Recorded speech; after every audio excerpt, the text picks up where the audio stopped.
Good morning, everyone. Today is Monday, March 26th, 2018, and welcome to your market report. Listen, there's a lot going on in the markets today, a really lot. It's amazing what's going on. Okay, let's get started. Let's turn the charts on right here, and that's the first thing that we're going to go to. There's just so much going on, it's just hard to decide where to go first. First thing we're going to go to is the Dow Jones, because it's the main leader of all of the financial markets. All of them are tied into it. The S&P, all of them. They're all tied into the Dow.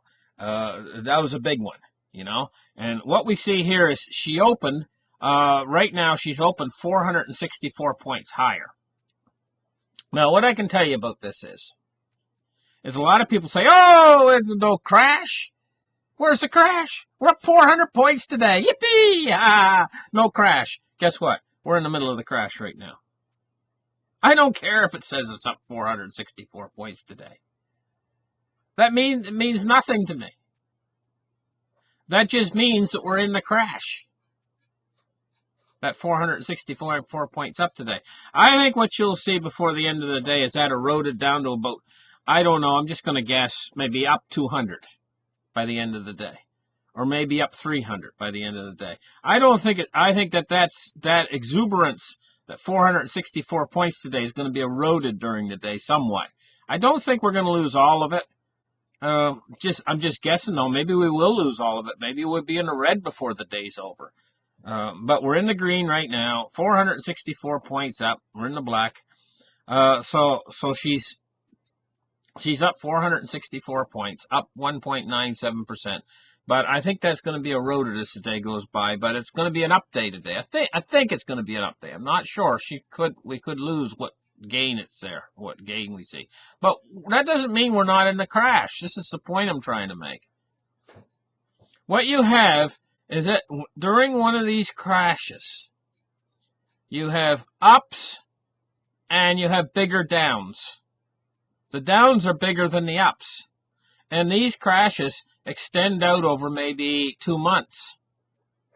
So during that 2-month period, you have up days, but your down days are bigger than your up days. And ultimately, the end conclusion, after you look at the charts after 2 months, is, hey, we were crashing, even though we had a few up days like today.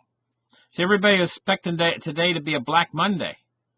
Well, just because we're up 496 points right now, doesn't mean we're going to stay up all day, and it doesn't mean that we're not in the crash right now, because I don't see these markets actually recovering at this point. I just don't see it. I don't see it happening, and this is, in my estimation, is I think that the crash has already begun. I think it began in that 700-point drop we had a few days ago. What was it? 725 points.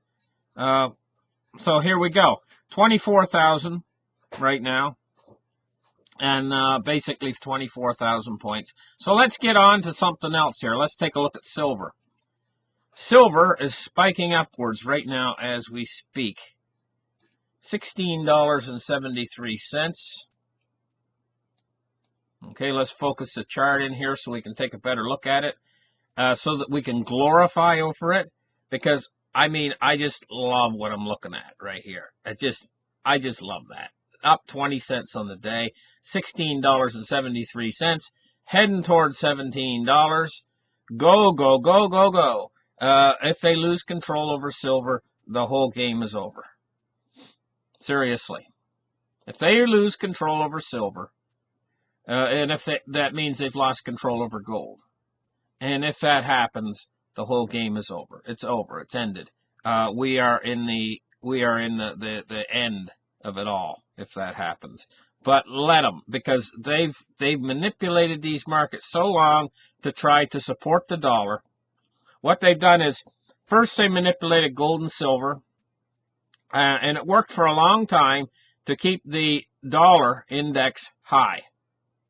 And then what started is, it started not to work. Kind of like when you take drugs, you know. When you first take drugs, they really work good for these drug users, but later the drug effect wears off.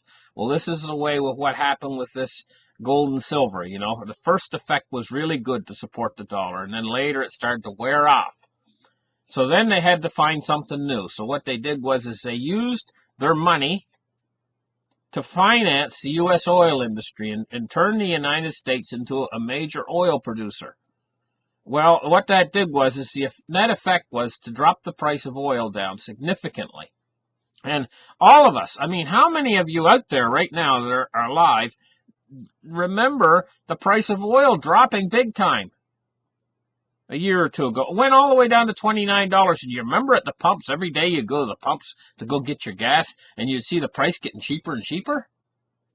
This was them. This was done to support the dollar.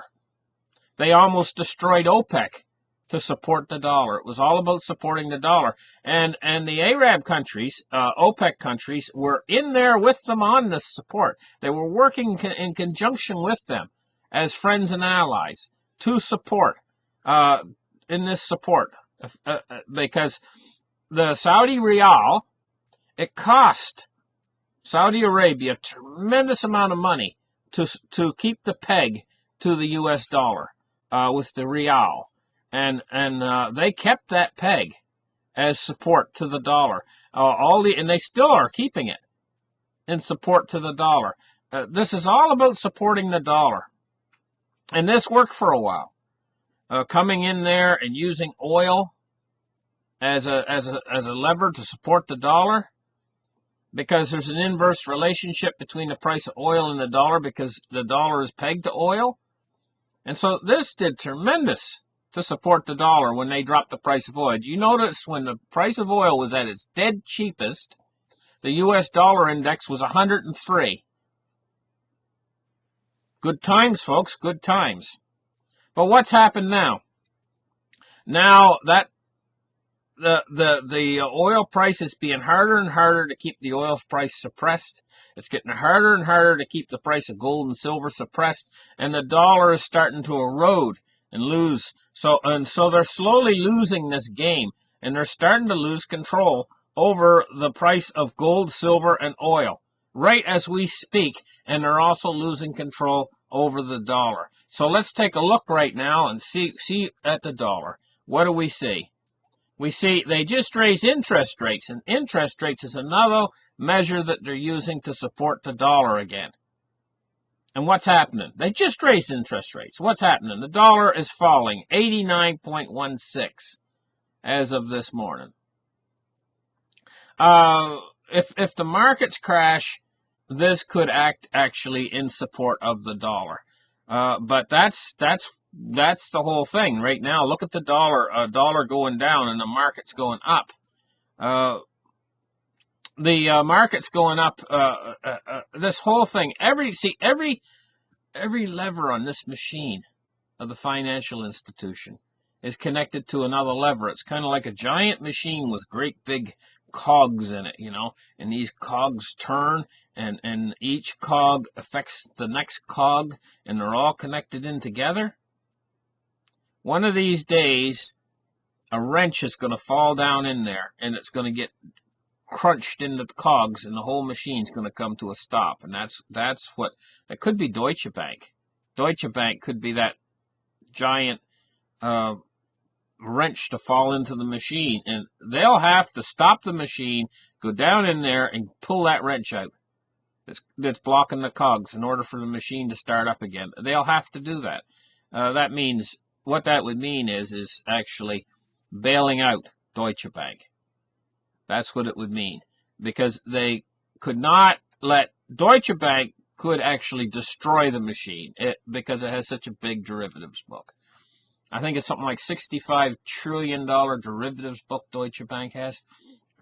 So anyway, there's the dollar index. It's falling. No matter what they're doing, the dollar is falling right now. Let's take a look at Bitcoin now. Let's get on to the Bitcoin. 8,096 right now at Bitstamp. And so we're going to go into the real quickie chart here. And here we can see the fall from 8,400 down to our down to our 8,000, and right now it's around $8,000, but it's just been trying to hold its own all morning. It's just above $8,000, and it's having a hard time of it. If we go to the 15-minute here, we can see over the last few days, ups and downs, but it's having a hard time holding its own, to tell you the truth. If we go back a little bit further, let's say the 2-hour chart. Now let's try the 4-hour. If we go back to the 4-hour chart here, from the top at 19,666 at Bitstamp, what we see here is lower lows and lower highs the whole way through. And what it's looking like right now, it's looking like it's getting ready to go down and make a low again on this chart here. You can see, here's the high, 19,600. Here's the next high, 16,000. Here's the next peak right here, 11,000. And where's it going to make the next peak? You know, it's slowly descending downward in a stair-step pattern. And so is the stock market, for instance. You know? So now let's take a look at the price of oil. Let's go in the 5 days, over a 5-day period. Well, let's go to a 1 month. It's going to give us a better idea. And oil price is up over the month. $65.59, but I think it's going to be capped in around $70. I don't think it's going to exceed $70. So that's what oil's doing. Cryptocurrency market capitalizations, 312 billion. We've been seeing this slide and slide and slide. There's not near as much excitement around cryptocurrency as there was a couple months ago. It was all the rage a couple months ago, but now the excitement is waning as we're seeing more and more red numbers on the board. Litecoin, 152 bucks. It's one of my favorite coins. Ethereum, down to 493. Bitcoin Cash, 927. You know, and they're all sliding. I think they're going to come to a point where these coins are going to be the awful big bargain, just like silver's a huge bargain. But silver's a bargain right now. But I think the bargain on these coins is coming up. You've got to stay there. You've got to wait. Your top traders, the guys that are the best in the world, they know how to wait. They know how to wait. And these coins here, I think, are going to be a fantastic buy. It's just that you got to wait. You got to watch. You got to wait and watch until the time is right, you know. And this is the thing. Right now, though, with silver, I think the time is correct. I think if you wait too much longer with silver, you're going to miss the boat. You know what I mean? Now that's not financial advice. That's just my opinion on it. Now let's take a look at bonds. Bonds and rates. Everything's up except for the U.S. 30-year. The yields are up, and the U.S. 30-year right now just went to unchanged. It was down just fractionally, but now it's at unchanged. We're seeing the rates up now; they're all moving up. Now we're seeing the rates yields go up. This is not a good sign if the stock market's going up too. So let's take a look at the Dow Jones again. 456. I think that you'll see the Dow Jones taper back down before the end of the day. I'd be surprised if it's too much above the board. Maybe up 100 points by the end of the day is what I'm thinking. I don't really think it's going to maintain that lead. So anyway, this has been your look at the markets. Remember, folks, just because we're having an up day on the Dow Jones does not mean we're not in this crash right now. I think the crash has actually started. I don't think the market's going to recover. I think it might take months for the market to fully bottom out. It might take 6 months from where we are right now before the market actually finally. It might even take a year, the best part of a year, if it's a really bad crash. If it's a really, really bad crash, it might take the best part of a year before the market finally bottoms out. But I think we're in it. I think it's begun already. And just because we have a few up days doesn't mean for us to be complacent, because the real panic is not going to come in until the market starts to get more down than it is now. Right now, it's down, from 26.5 to 23,000. No, 23 or 24,000. So it's only down 2,500 from its peaks. That's not much. And so there's no panic out there right now, and they're not upset, even though the whole thing is crashing. They're not upset yet. When they're going to get upset is when it falls below 20,000. That's when the alarm bells are going to come on all of a sudden. These people are going to stay complacent until that point in time. I'm not complacent, though, because I know that she's sliding. She's sliding, and she's going to continue to keep sliding until she gets down to that. Now, it might be a month, it might be 2 months, it might be 5 months from now before it gets down below 20,000. But I see that also as the mark around that point when the panic's going to hit. And that's when gold and silver is going to take off, I believe, is when the panic actually hits. That's when they're really going to take off. And I mean, it's hard. It's hard to try to get these things exactly correct. Gold and silver might take off earlier. I mean, look at what's happening this morning with silver. Shot upwards 20 cents. Wow, that's really something. So listen, thank you guys for listening. Like and subscribe, and we'll catch you in the next show. Bye.